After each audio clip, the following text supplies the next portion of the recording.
kinetic energy. So first thing we're going to talk about is the work energy theorem. So if a net force, so first little bullet here, if a net force acts on an object, it must be accelerating.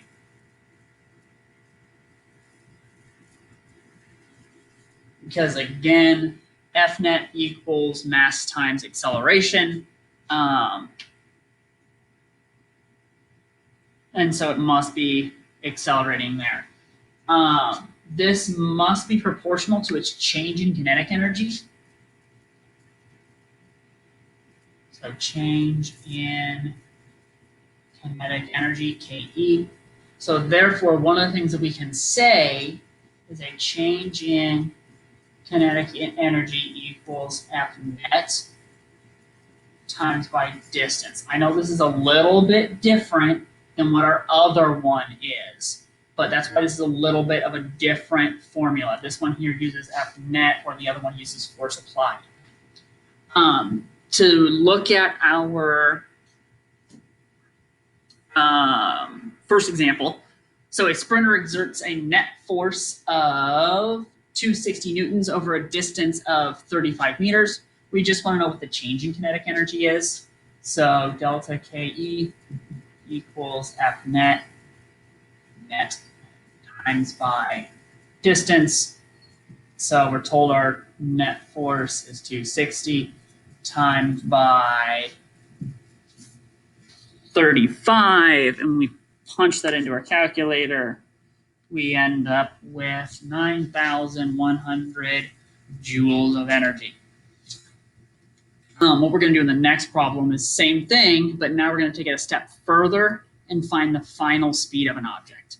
So we have in this example, we have a student pushes a 25 kilogram crate, which is initially at rest with a force of 160 newtons over a distance of 15 meters. If there are 75 newtons of friction, what is the final speed of the crate?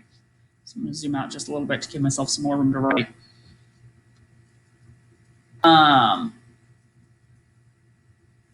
So first thing to keep in mind when we're looking at this, well, first off, let's calculate what our change in energy is. So change in energy, kinetic energy, is F net times by distance. The net force, so if you look down here, I'm going to draw my little diagram here. So we're pulling with 160.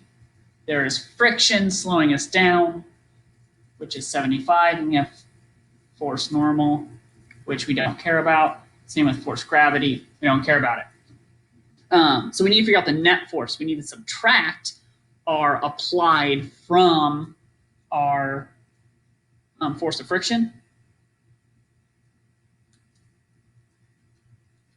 And so we end up getting F net, change my colors, F net is 85 newtons. So when we come back up to our problem, it's going to be 85 times by our distance of 15. So our change in kinetic energy equals 1,275, not newtons. We're talking about change in kinetic energy. So it's joules. Now, next thing to keep in mind, so a change in kinetic energy is going to take your final kinetic energy minus from your initial. And that's important because we know what our change is. We know our change is 1,275 because we want to find that final speed. What's also really nice is we're at rest. That means our initial velocity, so that's what we're looking for. Our initial velocity here is 0. So since that's 0, then our kinetic energy is 0, so we're not moving. So that means our final kinetic energy needs to equal that. So then we can turn around and say kinetic energy equals 1/2 mv squared. So we know our kinetic energy is 1,275. We know our mass is 25. We need to find our velocity squared. If you go back to our formula, v equals the square root of 2 times by our kinetic energy divided by our mass. So when we plug our numbers in,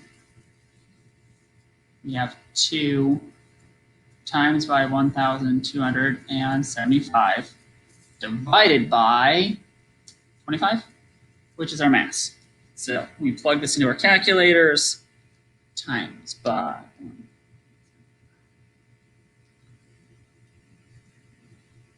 we get right around 10, and we need 2 significant figures, so it does stay off, 10 meters per second. So we can actually use, knowing the change in our kinetic energy, we can use that to figure out how fast we were going at the end.